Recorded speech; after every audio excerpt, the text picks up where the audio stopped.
चलो वाइट पे पढ़ाते हैं, छोड़ो। कल कहाँ तक हो गया था?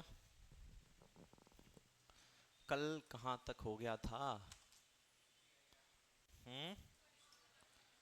क्वेश्चंस कर रहे थे ना? हाँ, तो क्वेश्चन लिखो एक और।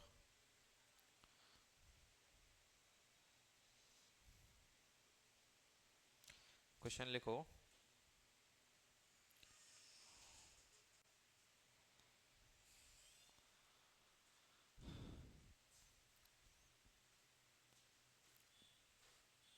क्वेश्चन लिखो next.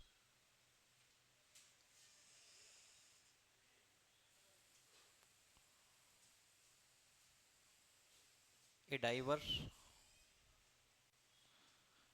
A diver is diving at 10-meter depth. A diver is diving at 10-meter depth in water of a refractive index. A diver is diving at 10-meter depth in water at a depth of, अच्छा 10 metre depth लगा दिया ना, in water of refractive index of refractive index of refractive index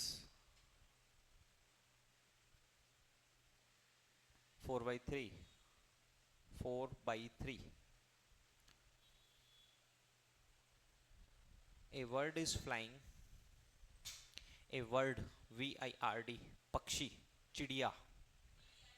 हाँ, B B B, A B, BIRD, not VIRD। और मैं जब we बोलता हूँ तो तुम्हें वी बिजी सुनाई देता है।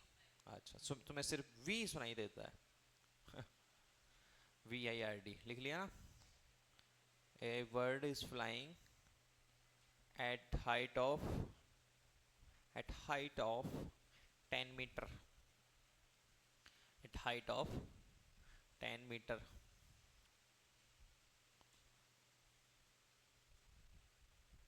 what will be what will be the apparent height of bird? What will be the apparent height of bird? Hindi medium वाले डाइवर को क्या बोलते हैं? गोताखोर ना, जो पानी में डुबकी लगाता है। हाँ, एक गोताखोर 10 मीटर गहराई में, एक गोताखोर पानी में 10 मीटर गहराई में, एक गोताखोर पानी में 10 मीटर गहराई में तैर रहा है या डुबकी लगा रहा है। पानी का अपवर्तनांक, एक गोताखोर पानी में 10 मीटर गहराई में तैर रहा है। पानी का पानी का पानी का अपवर्तनांक 4/3 माने, 4/3 माने। एक चिड़िया 10 मीटर ऊंचाई पर उड़ रही है। एक चिड़िया 10 मीटर ऊंचाई पर उड़ रही है। एक चिड़िया 10 मीटर ऊंचाई पर उड़ रही है। लिख लिया?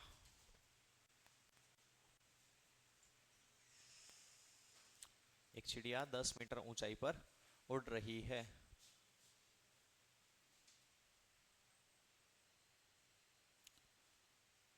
चिड़िया की आभासी ऊंचाई क्या होगी? चिड़िया की आभासी ऊंचाई क्या होगी? करो फटाफट।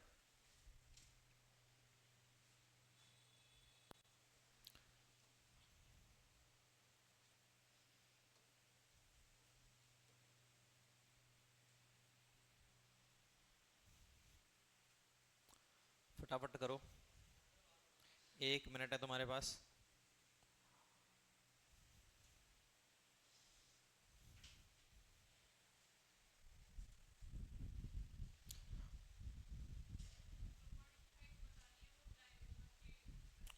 Due to respect driver.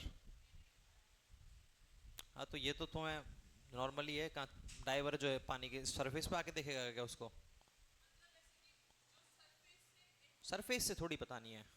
Driver देखेगा चिड़िया को, वो सरफेस पे आके दिखेगा तो 10 मीटर ही दिखेगी। ये तो कॉमन सेंस वाली बात है। कॉमन सेंस नहीं है ये? नहीं, ये कॉमन सेंस नहीं है क्या? एपेरेंट हाइट, फटाफट, उसमें तो लास्ट में 10 ही ऐड करना है।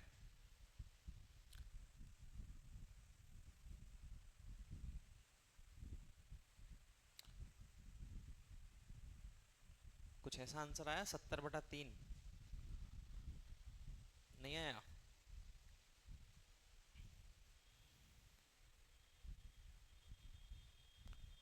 कुछ आया? 1 मिनट 18 सेकेंड पॉज क्रॉस। देखो इधर क्या बोल रहा है कि एक डाइवर है जो 10 मीटर डेप्थ पे क्या लगा रहा है, 10 मीटर पर 10 मीटर पे यहाँ पे कोई डाइवर है जो तैर रहा है, ठीक है। एक वर्ड है जो 10 मीटर की डिस्टेंस पर ही क्या कर रही है, उड़ रही है। ये है अपने पास बर्ड, ये भी 10 मीटर की डिस्टेंस पर ही उड़ रही है। तो अब यहाँ से एक चीज़ देखो, मैंने कल एक चीज़ बताई थी कि अगर ऊपर से हम देखते हैं तो पानी में उठा हुआ दिखता है, यस और नो। लेकिन पानी के अंदर से देखेंगे तो कोई भी पक्षी या फिर ऑब्जेक्ट ऊंचा उड़ा हुआ दिखाई देगा। मतलब एपरेंट हाइट जो होगी वो 10 मीटर से ज़्यादा होगी, यस और नो। तो कल मैंने एक सिंपल सा बताया था कि अगर अपने पास डी निकालना है, डी डैश, तो क्या करते हैं, डी अपॉन म्यू, यस और नो। अगर यहाँ से डी डैश अगर निकालना है, ऑब्जेक्ट उल्टा हो गया, ऑब्जेक्ट क्या हो गया, उल्टा हो गया, या फिर यहाँ पे अपन ऐसे देख सकते हैं म्यू 1 2, तो अगर उल्टा कर दिया तो म्यू 2 1 हो जाएगा, ठीक है ना, म्यू 2 1 हो जाएगा। तो डी अपॉन म्यू 2 क्या है, 1, कुछ नहीं दे रखा हो, एयर का कितना लेंगे, 1 लेंगे, और वाटर का कितना दे रखा है, 4/3। तो यहां से हो जाएगा 1/4/3, दैट इज डी कितना है, 10 इंटू 4/3, ऊपर आ जाएगा 40/3। ये हाइट तो कितनी हो गई, 40/3 एपेरेंट। 10 की जगह कितनी हो गई, 40/3, प्लस ये वाली 10 एक्चुअल में 10 है ही है, इस पर कोई फर्क नहीं पड़ेगा। तो 40/3 प्लस 10, आंसर विल बी 70/3। आया समझ में, नहीं आया? ये वाली जो हाइट है, आप लेवल स्टैंड में ही हो तो अच्छा अच्छा ठीक है, हेड डाउन करके अपना काम करते रहो, ठीक है। ये अपने पास 10 मीटर है, ये है अपने पास एक्चुअल हाइट, क्या है, एक्चुअल हाइट। अपने को किसके रेफरेंस में देखनी है, वाटर के रेफरेंस में। पहले हम क्या देख रहे थे, एयर के रेफरेंस में, ठीक है ना, एक्चुअल फॉर्मूले में, दैट इज डी म्यू 1 2, ठीक है, डी अपॉन म्यू 1 2। यहाँ पे अगर अपन वाटर से देख रहे हैं तो ये म्यू 1 2 क्या हो जाएगा, म्यू 2 1, यस और नो, म्यू 2 1। या फिर अगर तुम ऐसे देख रहे हो तो इस वाले को 1 ले लो, इस वाले को 2 ले लो, उसके अकॉर्डिंग म्यू 1 2 ही रहेगा। तो यहां से देख रहे हैं तो 10, अब ये जो होता है वो एक का अपोजिट होता है। अरे 4/3 अगर म्यू 1 2 है तो म्यू 2 1 क्या होगा, 1/4/3, यस और नो, या फिर 3/4 लिख सकते हो, यस और नो। तो यहाँ पे जो एक्चुअल हो जाएगा 10/3/4, दैट इज 40/3, यस और नो। जो ये 10 मीटर की डिस्टेंस है वो 40/3 मीटर पे दिख रही है उसको हाइट पे, मतलब 10 मीटर से ज़्यादा। 40/3 का एक्चुअल मीनिंग क्या है, 13.3333, तो 10 मीटर से ज़्यादा दिख रही है वो। अब ये 10 मीटर से ज़्यादा दिख रही है, प्लस ये 10 मीटर, तो उसको 10 मीटर ही दिखेगी। वाटर का पूरे का रिफ्रैक्टिव इंडेक्स सेम है, तो ये 10 मीटर प्लस ये 40/3, टोटल आ जाएगा 70/3 हाइट पे दिखेगी उसको वो। जबकि एक्चुअल में कितनी हाइट पे है वो, 20 मीटर की हाइट पे। इससे कितनी मीटर की हाइट पे, 20 मीटर, 10 मीटर ये और 10 मीटर ये। एक्चुअल में तो वो 20 मीटर की हाइट पे है, लेकिन उसको दिख कितनी पे रही है, 70/3 मीटर पे। लिख लो।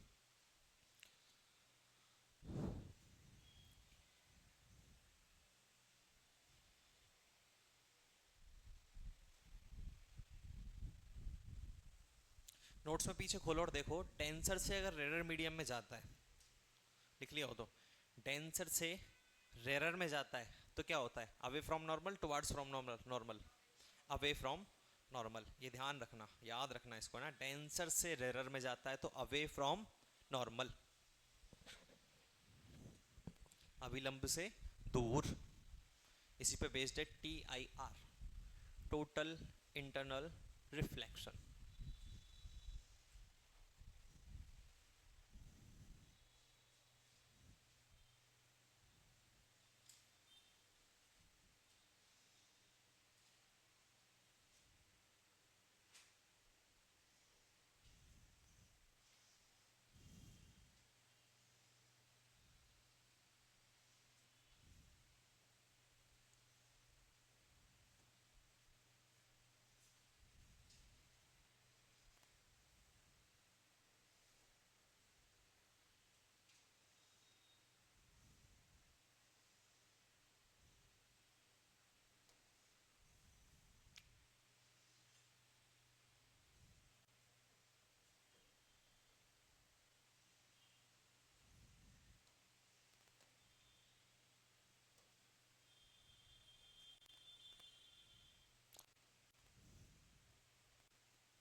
ये नहीं दिखता क्या? अरे वाइट लिखेंगे ना इस पे।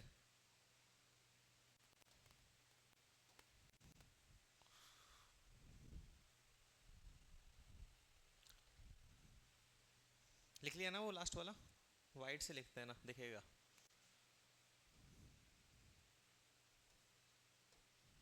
ये नहीं दिख रहा? किसने कहा नहीं दिख रहा? दिख तो रहा है सही। हाँ, नहीं दिख रहा?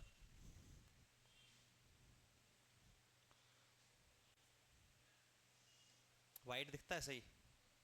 वाइट दिख रहा है ना प्रॉपर फिर? ठीक है।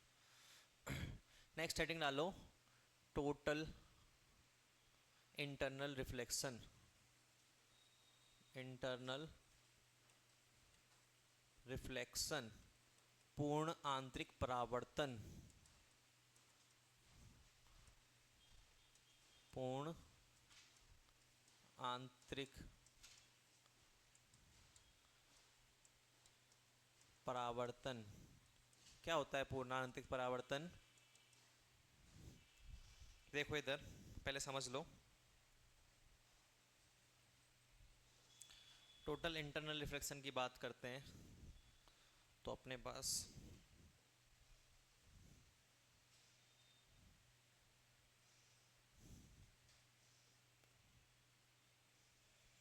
ठीक है, अगर कोई, ये एंगल है आई, इंसिडेंट एंगल होगा आई, यस और नो? अच्छा ग्रीन तो दिख रहा है, ये लाइन जो दिख रही है ना सारी, ये इंसिडेंट एंगल है आई। तो यहां से एक रिफ्लेक्टिव एंगल निकलेगा, दैट इज आर, यस और नो? अगर हम इंसिडेंट एंगल को बढ़ाएं, अगर हम इंसिडेंट एंगल को बढ़ाएं, ये मीडियम कैसा अपने पास, रेयर है, और ये कैसा है, डेंसर है। मतलब कि ये वाला जो है वो सघन मीडियम है, ये वाला जो है वो बिरल मीडियम है। अगर हम इंसिडेंट एंगल को बढ़ाएं तो रिफ्रैक्टिव एंगल भी बढ़ेगा, यस और नो? और रिफ्रैक्टिव एंगल कैसे बढ़ेगा? क्योंकि जब ये होती है अपने पास, जो डेंसर से रेरर में जाती है, जब भी कोई रे डेंसर से रेरर में जाती है तो वो अवे फ्रॉम नॉर्मल चलती जाती है, तो इसको बढ़ाएंगे हम, ये अवे फ्रॉम नॉर्मल होती जाएगी, ठीक है ना? तो यहाँ से हमने इसका एंगल बढ़ा दिया आई, ये आई बढ़ा दिया, तो यहाँ से आर और बढ़ जाएगा, यस और नो? वापस हमने आई को बढ़ाया, ये आई बढ़ता जा रहा है, ठीक है ना? ये आई वन मान लेते हैं, ये आई टू मान लेते हैं, इसको मान लेते हैं आई थ्री। ये क्या हुआ? ठीक है, अब इसको हमने जब वापस एंगल को बढ़ाया, आई को, आई थ्री को बढ़ा दिया, तो क्या होगा? ये वाली रे बढ़ती बढ़ती एक टाइम आएगा जो इसके पैरेलल हो जाएगी। क्या हो जाएगी? पैरेलल हो जाएगी। मतलब कि जब इंसिडेंट एंगल, आपतित कोण को हमने इतना बढ़ा दिया कि रिफ्लेक्टिव लाइन जो है वो कैसी हो गई, 90 डिग्री हो गई नॉर्मल से। कैसी हो गई? 90 डिग्री। अगर अब इससे और आगे बढ़ाएं, आई फोर कर दिया हमने, आई फोर को और आगे बढ़ाया, तो ये वापस इसी मीडियम में आ जाएगी। भाई ये यहाँ से बढ़ने लगी, नॉर्मल से बढ़ी, थोड़ी और बढ़ी, नॉर्मल से जब हमने इंसिडेंट एंगल को बढ़ाया थोड़ी और बढ़ी, अब इंसिडेंट एंगल को और बढ़ा दिया तो ये और बढ़ेगी नॉर्मल से, और ये वापस उसी मीडियम में आ जाएगी। क्या होगा? वापस उसी मीडियम में आ जाएगी। इस फिनोमिना को बोलते हैं क्या? ये वाला एंगल आर होगा, ध्यान रखना है ना, नॉर्मल से एंगल चेक करते हैं, ये वाला एंगल आर होगा। तो इस फिनोमिना को बोलते हैं टोटल इंटरनल रिफ्लेक्शन, पूर्ण आंतरिक परावर्तन मतलब कि अंदर से रे आई और वापस उसी मीडियम में चली गई, that is total internal reflection. ठीक है ना, पूर्ण आंतरिक परावर्तन लिखो, पूर्ण आंतरिक परावर्तन में थ्योरी लिख लो थोड़ी सी। जब कोई प्रकाश किरण जब कोई प्रकाश किरण सघन माध्यम से विरल माध्यम में प्रवेश करती है, जल्दी लिखो थोड़ा फास्ट लिखो है ना, जब कोई प्रकाश किरण सघन माध्यम से विरल माध्यम में प्रवेश करती है तो वह अविलंब से दूर जाती है, तो वह अविलंब से दूर जाती है।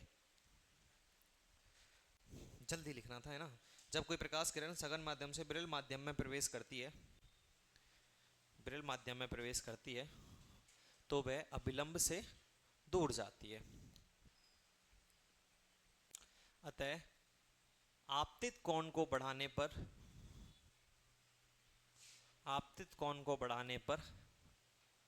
परावर्तित कोण भी बढ़ेगा। आपतित कोण को बढ़ाने पर परावर्तित कोण भी बढ़ेगा। आपतित कोण को बढ़ाने पर परावर्तित कोण भी बढ़ेगा। वह आपतित कोण, नेक्स्ट पैराग्राफ चेंज करके, वह आपतित कोण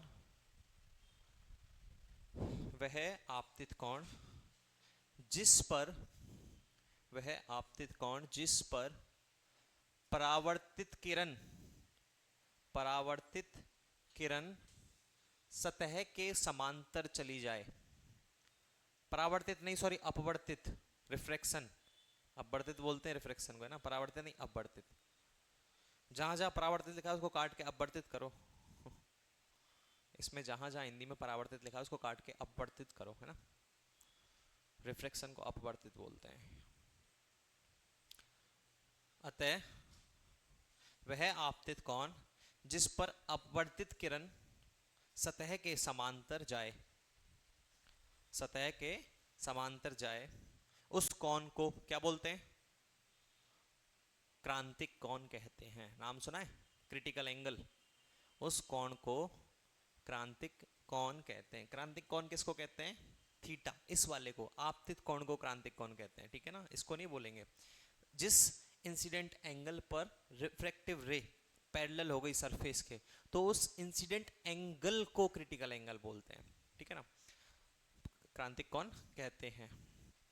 अतः क्रांतिक कोण से ज्यादा आपतित कोण पर आपतित कोण पर अपवर्तित किरण वापस उसी माध्यम में लौट आएगी। अपवर्तित किरण वापस उसी माध्यम में लौट आएगी।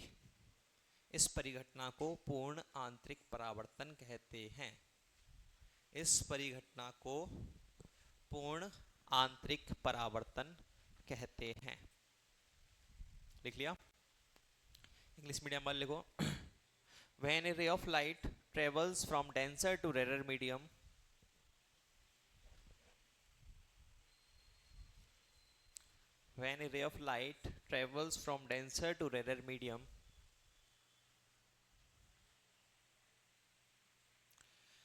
refractive ray gets away from the normal.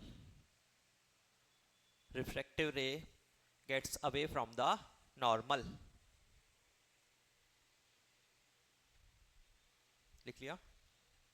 Refractive ray gets away from the normal. If we will increase the incident angle,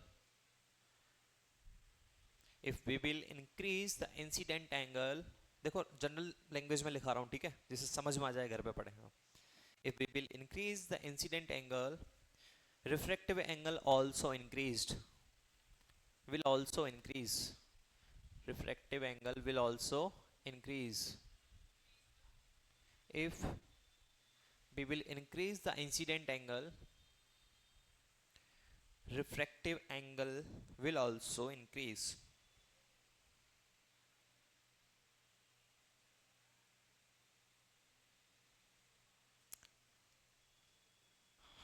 At an incident angle for which, comma लगा लेना, फुल स्टॉप मतलब, फुल स्टॉप लगाओ फिर लिखो at a angle at an angle, sorry, at an angle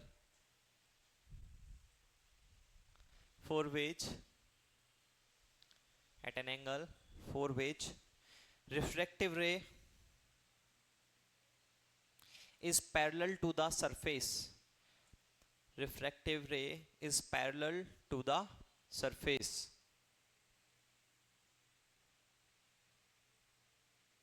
is known as critical angle.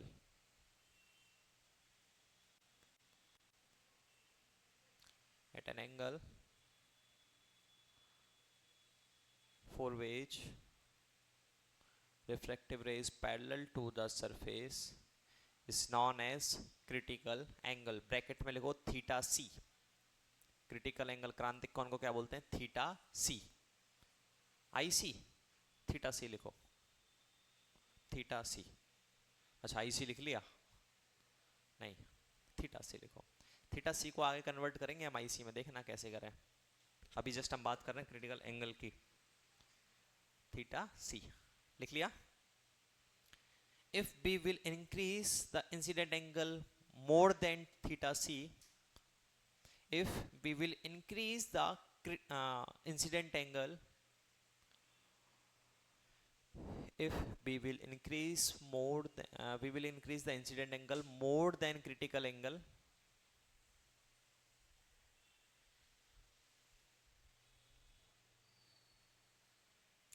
more than critical angle, then refractive ray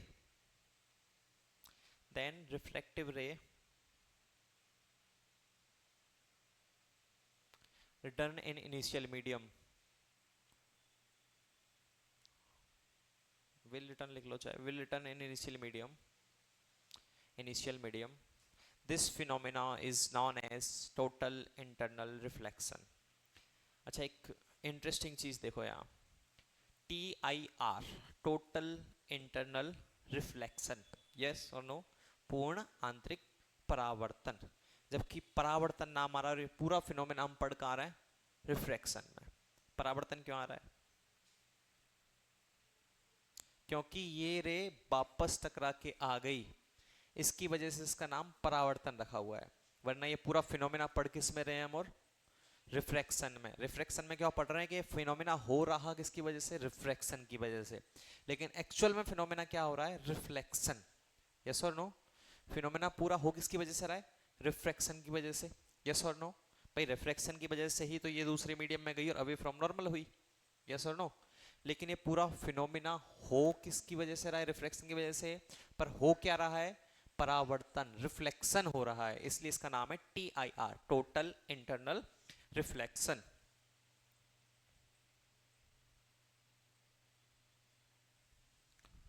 दिख रहा है ना? अब अगर यहां से बात करें हम तो sine i upon sine r that is mu relative, यही होता है. Sine i upon sine r that is mu relative. अगर यहां से बात करें कि sine i for critical angle, किसके लिए? क्रांतिक कोण के लिए. फॉर क्रिटिकल एंगल, क्रांतिक कोण के लिए बात करें हम तो क्रांतिक कोण के लिए, क्रिटिकल एंगल के लिए थीटा सी मानते हैं. दैट इज कितना हो जाएगा? 90 डिग्री. नहीं थीटा सी नहीं, रिफ्रैक्टिव, सॉरी. रिफ्रैक्टिव एंगल कितना हो गया? 90 डिग्री. यस और नो? रिफ्रैक्टिव एंगल क्या हो गया? 90 डिग्री. तो यहां से sine i upon sine r को हम 90 डिग्री लिख सकते हैं. आर कितना हो गया? 90 डिग्री हो गया. तो यहां से sine 90 degree is equals to mu relative. Yes और नो? तो यहां से साइन थीटा कितना हो गया अपने पास? साइन 91. तो साइन आई कितना हो गया? Mu relative. अब ये वाला जो आई है ना, इंसिडेंट एंगल, इसको रिप्रेजेंट करते हैं किससे? आई सी से. ठीक है ना? तो यहां से अगर आई सी निकालें हम, थीटा सी भी लिख सकते हो, इसको भी रिप्रेजेंट कर सकते हो यहाँ पे थीटा सी से भी. तो साइन थीटा सी और साइन आई सी दोनों नाम मिल जाएंगे लिखे हुए. That is mu relative. तो आई सी और थीटा सी क्या हो जाएगा अपने पास? इधर साइन जाएगा तो sine inverse mu relative. Yes और नो? साइन इधर से इधर गया तो sine inverse mu relative. Note कर लो. ये होता है अपने पास क्या, क्रिटिकल एंगल।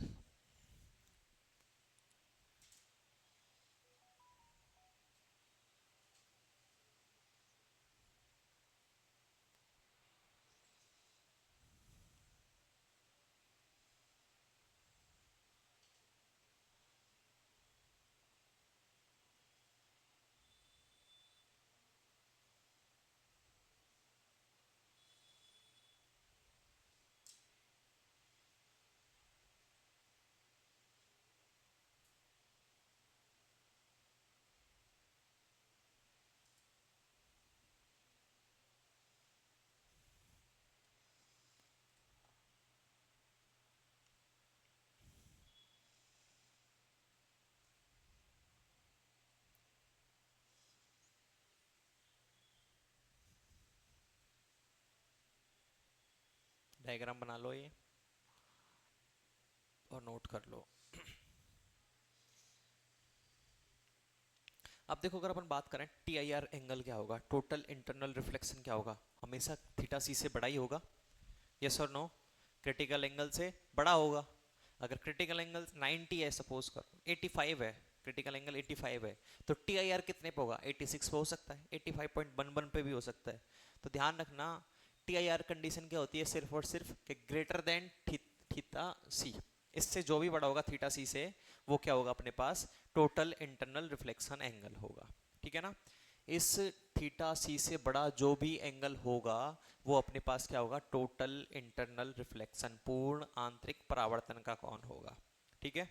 तो अपने पास अगर पूछेंगे what is T I R angle, total internal reflection angle क्या है, तो greater than critical angle is total internal reflection angle.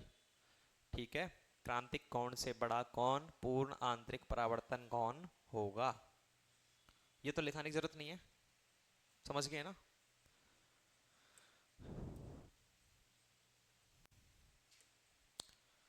कर लिया नोट, लिख लिया। क्वेश्चन लिखो एक, क्वेश्चन छोड़ो साथ में करेंगे। नेक्स्ट हेडिंग डालो, मोस्ट इंपॉर्टेंट, जैसे रिफ्लेक्शन हुआ था अपना स्फेयर के कारण। अगली heading, refraction by spherical surface, गोलीय पृष्ठ के कारण अपवर्तन। रिफ्रैक्शन बाय स्फेरिकल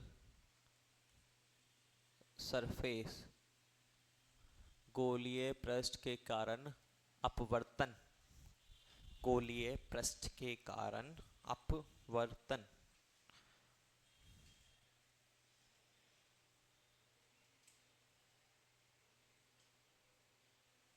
गोलीय पृष्ठ के कारण अपवर्तन, लिख लिया।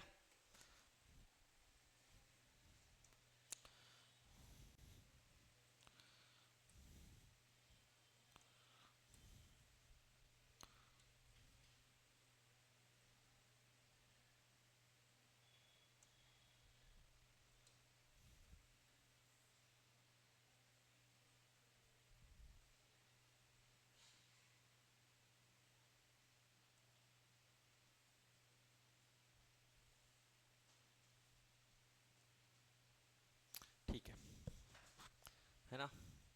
गोलीय पृष्ठ के कारण ये है, सपोज करो अपने पास कोई स्फेयर, स्फेरिकल सरफेस है, ये इसका क्या है, सेंटर है। क्या है, सेंटर है। यहाँ पे मान लेते हैं कहीं भी ऑब्जेक्ट रखा हुआ है, ये मान लेते हैं अपने पास क्या रखा हुआ है, ऑब्जेक्ट। ठीक है। इस ऑब्जेक्ट से अगर हम बात करते हैं, एक रे ऐसे गई तो वो कुछ ऐसे होगी, एक ऐसे गई तो वो ऐसे होगी। तो ये दोनों जाके यहाँ पे मिल रहे हैं, इमेज बना रहे हैं, कहाँ पे, इमेजिनरी इमेज कुछ यहाँ बन रही है। ठीक है ना। इससे क्या हुआ, एक रे गई और रिफ्रैक्ट हुई, अगली रे गई और रिफ्रैक्ट हुई। ठीक है ना। तो इसके कारण जो रिफ्रैक्शन हो रहा है, उसके लिए सिंपल डायरेक्ट फॉर्मूला लिखा देता हूँ, याद है ना, mu two upon v minus mu one upon o. Suppose करो जहां पर ऑब्जेक्ट रखा है उसको हम हमेशा क्या मानेंगे, रिफ्रैक्टिव इंडेक्स फर्स्ट, क्या मानेंगे, म्यू वन, मान लेते हैं इसका रिफ्रैक्टिव इंडेक्स है μ1 और बाहर वाले का कितना है μ2, कितना है μ2। इस बात का विशेष ध्यान रखना, जहां पर ऑब्जेक्ट रखा है उसको क्या मानेंगे फर्स्ट, और जहां पर जा रही है रे जा रही है रिफ्रैक्ट होके उसको मानते हैं μ2। तो यहां से जो फॉर्मूला निकल के आता है that is μ2 upon v minus μ1 upon u is equals to, आगे आगे याद नहीं है, μ2 minus μ1 upon r, μ2 minus μ1 upon r। इस चीज का ध्यान रखना, that is very very very important formula. μ2 upon v minus μ1 upon u equals to μ2 upon μ1 minus μ2 minus μ1 upon r। μ1 क्या है अपने पास, जहां पर ऑब्जेक्ट प्लेस्ड है या फिर जहां से रे निकल रही है, और μ2 क्या है अपने पास, जहां पर रे रिफ्रैक्ट होकर जा रही है। तो हिंदी में भी राइटिंग ठीक ठाक आई है हैं? ये बोर्ड चेंज करने का वो होता है, मतलब राइटिंग हमारी अच्छी है, बोर्ड खराब था इतने दिनों से, आज थोड़ी ठीक आ रही है समझ में ना, क्वालिटी मिल रही है तुम्हें क्वालिटी। अब इसको तुम इंग्लिश में कैसे लिखोगे, हाँ सिंपल सा लिख लो, इनिशियली ऑब्जेक्ट प्लेस्ड, समझ गए ना, उसे समझ जाओगे। नहीं सोचते रहते कि ये क्या लिखे हैं, where object is initially placed that is μ1। अब लिखते हैं क्वेश्चन इसके ऊपर, इससे बनता अच्छा क्वेश्चन, ठीक है ना। साइन कन्वेंशन वही रहेगा जो पहले तुम्हें बता दिया गया है, ठीक है ना, दोबारा लिखाने की जरूरत नहीं है ना उसको। इंसिडेंट रे निकाली, उसके डायरेक्शन में सारी डिस्टेंस कैसी, पॉजिटिव, अपोजिट डायरेक्शन में नेगेटिव। डिस्टेंस कहां से मेजर करेंगे, पोल से, पोल कहां है यहाँ का, ये वाला, ठीक है। करो, लिख लिया क्या, फटाफट लिखो। इस बोर्ड में रिफ्लेक्शन तो नहीं दिखता ना लाइटों का, दिखता है क्या, नहीं दिखता, ऊपर वाली का हाँ थोड़ा सा तो ठीक है, इतना तो मुझे यहीं से दिख रहा है, मुझे तो पूरी लाइट दिख रही है ये।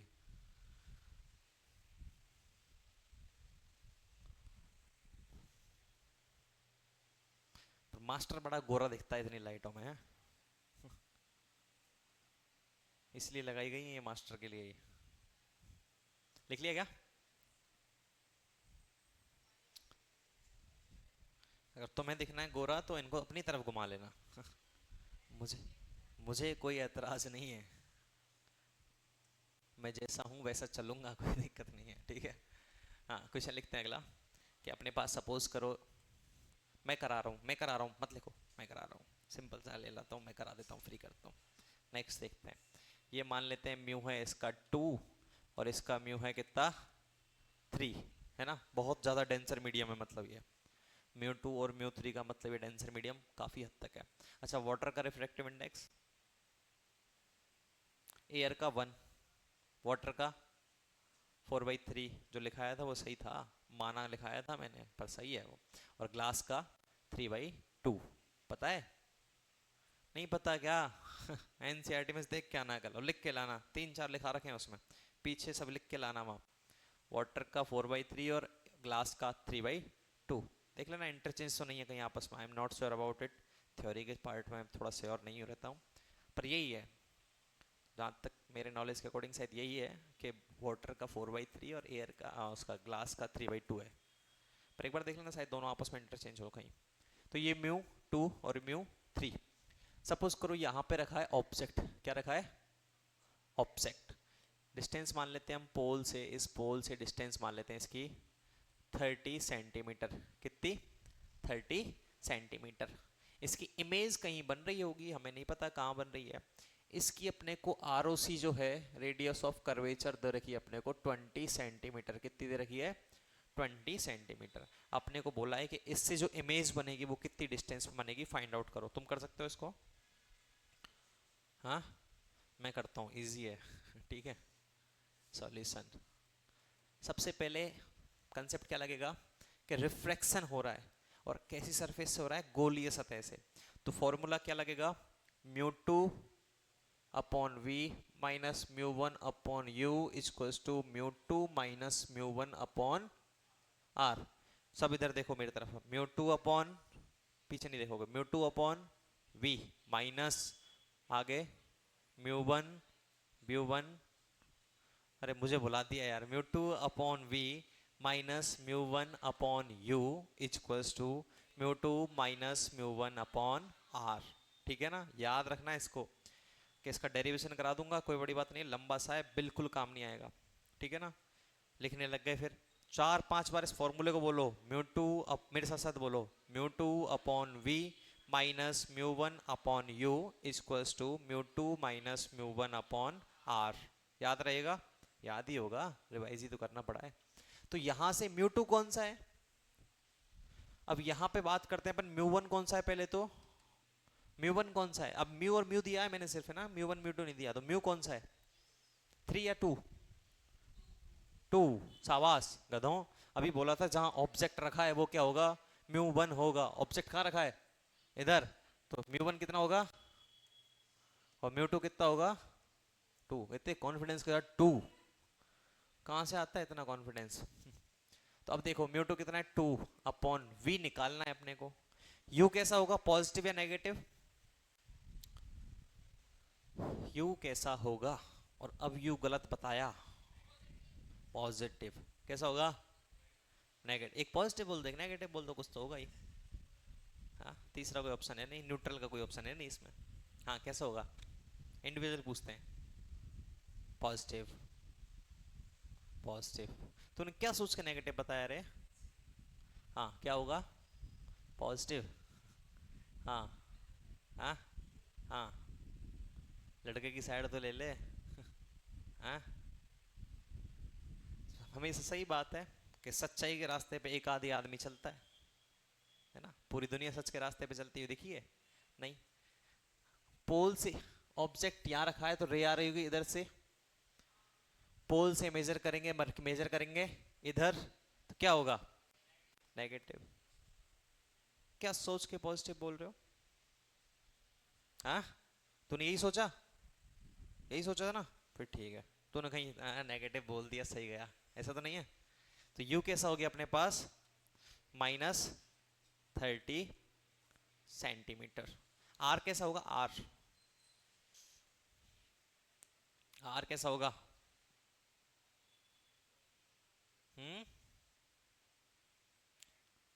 नेगेटिव।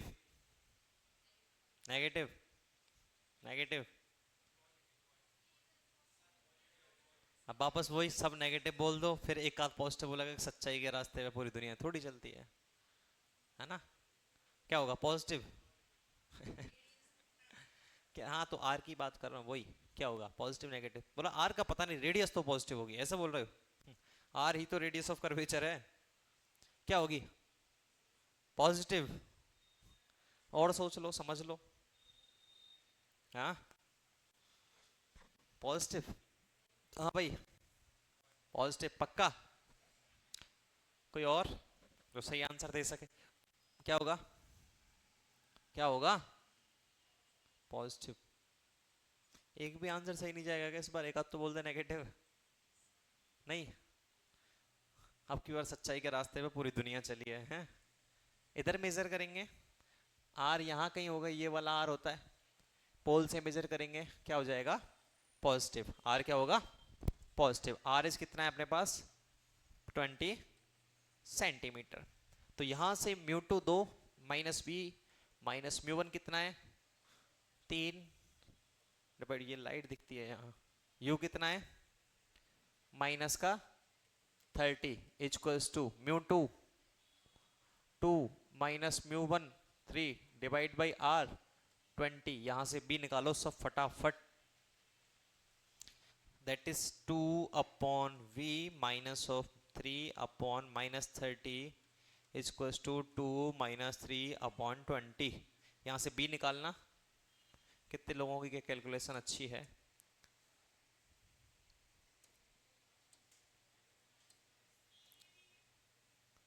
यहाँ से b निकालो।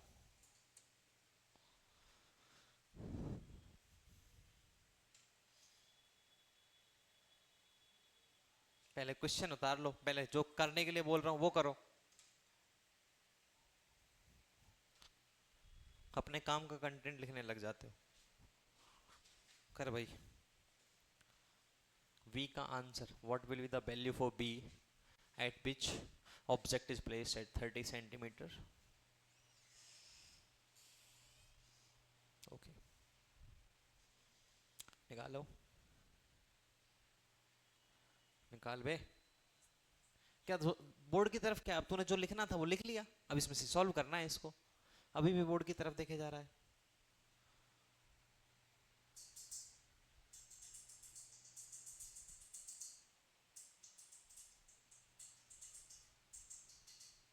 ये लिख के बैठ गए हो, इसमें कुछ आगे भी तो करो। रुक जाओ, माइक बंद कर लेता हूँ, ऑनलाइन में बेइज्जती जाती है तुम्हारी।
देखना इधर, 2 अपॉन वी प्लस 1/15 आया समझ में?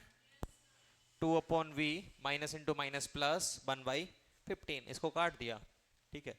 Equals to -1/20 -1/15। यहां तक समझ में आया? अरे 3 है क्या ये? अच्छा सॉरी 3 है, और यस सर और बोल रहे हो, मतलब क्लास में एक का ही ध्यान है। 3 है, 30 है, 3 से काट दिया 1/10, ठीक है ना। और यस सर क्या सोच के बोले, तुम्हें इतना भी नहीं पता? -1/20, यस और नो। ये इधर गया तो -1/10, एलसीएम आ जाएगा -3/30, यस और 3/20 सॉरी, ये आ जाएगा। इन दोनों को ऐड करोगे तो, अरे इन दोनों को ऐड करोगे तो -3/20। नहीं आया समझ में? आ गया? लो भाई, ऐसे घूर घूर के देखते हो, -1 -2 -2 -1 -3 -3/20। तो यहाँ से अगर अपन देखें 2 अपॉन वी इक्वल्स टू -3/20, तो v इक्वल्स टू हो जाएगा 40/3 नेगेटिव। यही आंसर आया? कहाँ गलती करी? हाँ, कहाँ की कैलकुलेशन में? ऐसे ही है, हवा में मारा था क्या? है? तुमने कहाँ की? तुमने कहाँ की जब तुम्हें सब कुछ पता चल रहा है कि ये -1/10 है, काट पीट के, तो कहाँ गलती की? इधर कैलकुलेशन नहीं हो रही? क्यों नहीं की? लिख लिया?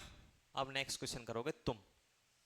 हाँ हाँ, ये इसमें ऐसी कुछ चटक वटक वाली चीज तो नहीं है हमारा जी ललचाए कहीं, ऐसे नहीं है ना? हाँ फिर तो खा लो। कि सारे बच्चे देख रहे हैं पीछे, ये क्या लाया है आज ऐसा खाने में। हाँ लिखो नेक्स्ट क्वेश्चन, इसको नोट डाउन करो फटाफट।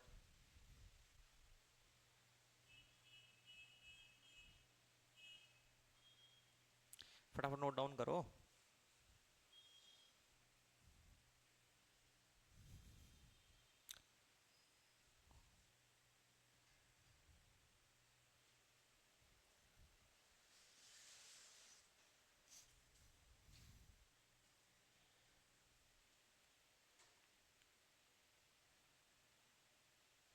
जल्दी लिखो, थोड़ा तेज हाथ चलाओ। मैं बोलता हूँ 2 - 3/20।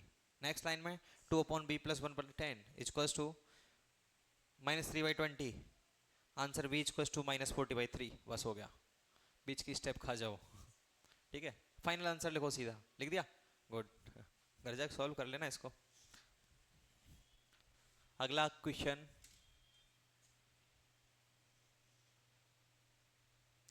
एन ऑब्जेक्ट इज प्लेस्ड, ये क्या है यार?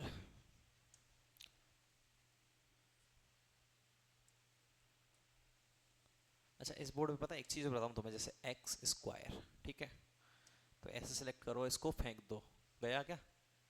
कहाँ गया? अच्छा इधर है। इसमें ये अच्छा गेम है एक तरह से कि इसको पकड़ के ऐसे फेंक सकते हो तुम, और जोर से फेंका तो टकरा के वापस आ जाता है। ठीक है। हाँ ये हंस तो रहे हो, ये मैं ऐसे क्लास के बाद चला जाए टीचर, उसके बाद ऐसे पकड़ पकड़ के फेंक रहे हो, ये नहीं करना है, ठीक है। नेक्स्ट क्वेश्चन लिखो। An object is placed, an object is placed at 20 centimeter distance, at 20 centimeter distance in a refractive index of 4/3, in a refractive index of 4/3। मतलब मैंने अपने लिए म्यू की वैल्यू ले ली सिंपल सी 2 या 3। अब तुम्हारी बारी करने की, तो म्यू की वैल्यू आ गई 4/3। ठीक है, रिफ्रैक्टिव इंडेक्स कितना है? 4/3 लिख लिया। आर ओ सीज शॉर्ट में लिखो, आर ओ सीज, बताओ कोई लकी नंबर बोल दो। R O C is 40 centimetre. R O C is 40 centimetre. पहले वाले का म्यू कितना लिखा है? 4/3 है ना? और लिखो the refractive index of second surface is, the refractive index of second surface is,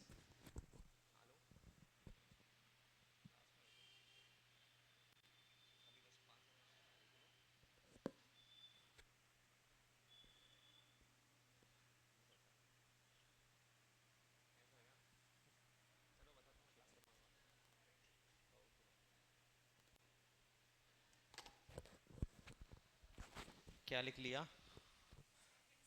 refractive index लिख लो 1। एक फाइंड डिस्टेंस ऑफ इमेज करो। क्या देख रहे हो? हिंदी में लिखा हूँ, कर लो इंग्लिश में ही। इंग्लिश में भी नहीं लिखा। क्या लिखाया था यार, बताना एक बार। शॉर्ट में लिखो। कोई वस्तु, कोई वस्तु 20 सेंटीमीटर दूरी पर 4/3 आर आई में रखी हुई है। आर आई मतलब रिफ्रैक्टिव इंडेक्स, समझ जाओगे ना? 4/3 आर आई में रखी हुई है। ये क्या लिखा है? Ion, are I, refractive index बोला हूं, अपवर्तनांक जिसको बोलते हैं, हिंदी में लिख लिया आर आई। आर आई में रखी हुई है। वक्रता त्रिज्या 10 सेंटीमीटर, 10 से 40 है, 40 सेंटीमीटर। लिखो वक्रता त्रिज्या 40 सेंटीमीटर, और दूसरी सरफेस का आर आई 1, और दूसरी सरफेस है त्रिज्या ये दूरी क्या लिख दिया तूने, वक्रता त्रिज्या लिख, ये आर, कैपिटल आर लिख इसको, कैपिटल आर लिख अगर आर लिखना है तो, कैपिटल आर। हाँ 40 सेंटीमीटर है, लिख लिया। और दूसरा क्या लिखना है अपने को फिर, दूसरी सतह का, दूसरी सतह का लिख ले, चल कुछ भी लिख ले यार, सतह लिख लो हिंदी में। दूसरी सतह का आर आई जो है वो अपने पास कितना है, 1 है। दूसरी सतह का आर आई ब्रैकेट में आर आई लिख लिया कर, रिफ्रैक्टिव इंडेक्स अपवर्तनांक, जिससे पता चले कि क्या है, हाँ वो 1 है, वो जो कुछ भी है वो 1 है, ठीक है।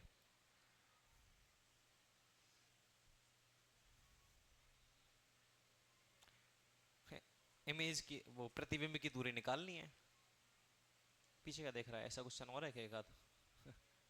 सूत्र भूल गया इतनी जल्दी, नालायक आदमी। लिख, बिना देखे लिख। चल मैं थोड़ा बोलूंगा, म्यू टू अपॉन वी, हाँ म्यू टू, ये क्या है 42, म्यू ऐसे बनाता है तू, म्यू बना ढंग से, म्यू बनाते हैं ऐसे नालायक, म्यू, ये 4 के दोनों तरफ टांग बना, बना सही, उधर 4 के उधर बना एक टांग, और बना दे कुछ भी बना दे, हाँ अब हो गया ना ये म्यू। तो तूने फॉर्मूले में भी म्यू ऐसे बनाया है, तो 4 में और म्यू में फर्क पता चल जाता है तुझे? तू तो म्यू भी ऐसे बनाता है, यू भी ऐसे बनाता है, 4 भी ऐसे बनाता है, तुझे खुद को समझ में आ जाएगा। कर भाई, इस क्लास में अजीबो गरीब बोलने वाले जानवर नहीं भरे पड़े और तू म्यू बनाता है, यू बनाता है, ये यू म्यू एक ही बात होती है, ऐसा क्या? एक ही बनाता है घर की सरकार है, बोला अलग अलग होता है पर एक ही बनाता हूँ। कर लिया? क्या आंसर आया, क्या आंसर आया? वी आया माइनस, इसका भी -40/3 आया है, ऐसा कैसे हो सकता है? क्या आंसर आया?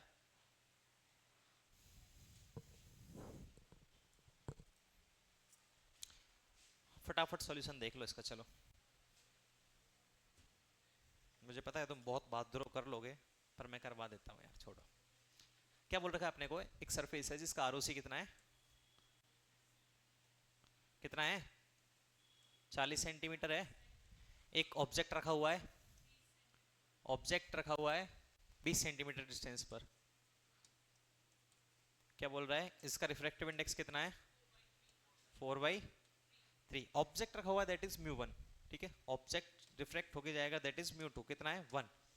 ये 40 सेंटीमीटर, ये 20 सेंटीमीटर है, तो वही यू तो आएगा कैसा, नेगेटिव, और आर कैसा आएगा, पॉजिटिव। म्यू 2/v, देखो ये होता है म्यू, हाँ भाई ये एक ने म्यू बना रखा है ये। अब 4 में और म्यू में तू फर्क कैसे कर सकता है, मुझे ये बता दे, कि 4 को ऐसे बनाता है, हैं? नहीं बनाता, 4 को भी ऐसे बनाता है, और वो भाई साहब म्यू भी ऐसे, यू भी ऐसे, 4 भी ऐसे क्या घर की सरकार है क्या ये, हैं? कल को तू जाके ये 1, ये 2, ये 3, ये 4 ऐसा करेगा? बोले पढ़ सको तो पढ़ लो बोला होते अलग अलग है, मैं ऐसे ही बनाता हूँ क्या सोच के तू ऐसे बनाता है, हाँ? तेरे एनोटेशंस पे दुनिया चलेगी अब ध्यान रखना, म्यू बनना चाहिए कॉपी में तेरी में ऐसे, ठीक है? और तू भी कान खोल के सुन ले, चाहे घर जाएगा प्रैक्टिस करना, म्यू मतलब म्यू ही होना चाहिए, म्यू मतलब ना तो यू होना चाहिए ना 4 होना चाहिए, ठीक है? ये 4 है तो 4 ही होगा, इसको तुम म्यू नहीं बोल सकते, और इसको यू ही है, यू यू ही रहेगा, है ना? बड़े खतरनाक आदमी हो यार, बोला होते अलग अलग है पर मैं ऐसे ही बनाऊंगा नहीं ये कंसेप्ट सही है ना, फिर क्या तू बन, या फिर ऐसे ले 2 3 4 5 6, बोलो होते अलग अलग है, मैं तो यही बनाऊंगा।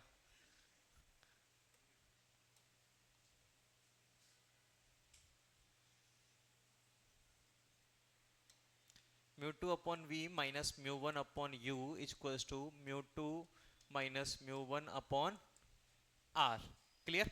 म्यू टू कितना है 1 डिवाइड बाई वी कितना है निकालना है। म्यू टू कितना है म्यू वन कितना है 3 यू कितना है -20 equals to mu two 1 - 4/3 upon r 20। Madam तुम्हारा तो यही गलत हो गया, म्यू वन और म्यू टू अलग अलग ले रखा है ना। क्या है 40 आर 40 था क्या? अच्छा ठीक है, आर कितना है 40। कर लो solve. 1/v plus 1/b plus 1/15 यही होगा इक्वल्स टू 1/15 कैसे आया देखो इधर 4/80 4/60 हो गया ये। यस और नो 3 नीचे चला गया तो 4 बटा कितना हो गया 20 × 3 60। 4/60 मतलब कि इसको 4 से ही काट दो, एक बार 60 कटेगा 15 बार और माइनस माइनस बन के प्लस हो गए, ठीक है ना। इक्वल्स टू ये कितना हो जाएगा -1/120। यस और नो ठीक है। ये कैसे हुआ -1/120? एक में से 4/3 गया तो बचा -1/3। माइनस हटेगा के बाद 3 नीचे चला जाएगा, 4 × 3 120 तो -1/120। तो यहाँ से 1/v जो आया वो कितना आया -1/120 -1/15। एलसीएम लो कितना आएगा 120 आ जाएगा क्या? 15 8 120 ही होता है। हाँ इनसे क्या पूछ रहा है, इनको पहाड़े भी नहीं आते इनको टेबल कुछ नहीं आता इनसे, मैं अपने हिसाब से कर लूंगा ठीक है। ये -1 -120 में 15 का भाग दिया तो फिर तुम्हारी तरफ देख गया 8 तो हो जाएगा -9/120। तो यहाँ से v जो आया यहाँ के बाद यहाँ है v जो आया 120 बटा कितना है 9 है ना, माइनस का 120/9 4 3 से काट सकते हैं, माइनस का 40/3 आंसर विल बी -40/3। क्या सर रट के आए होगा घर से, आंसर यही आना चाहिए हर क्वेश्चन का? ऐसा नहीं है, आ रहा है ठीक है। लगातार 2 का आ गया, अब तीसरे का नहीं आएगा, वैल्यू दे देंगे ऐसी 18/22 आज के लिए इतना ही, मिलते हैं नेक्स्ट क्लास में।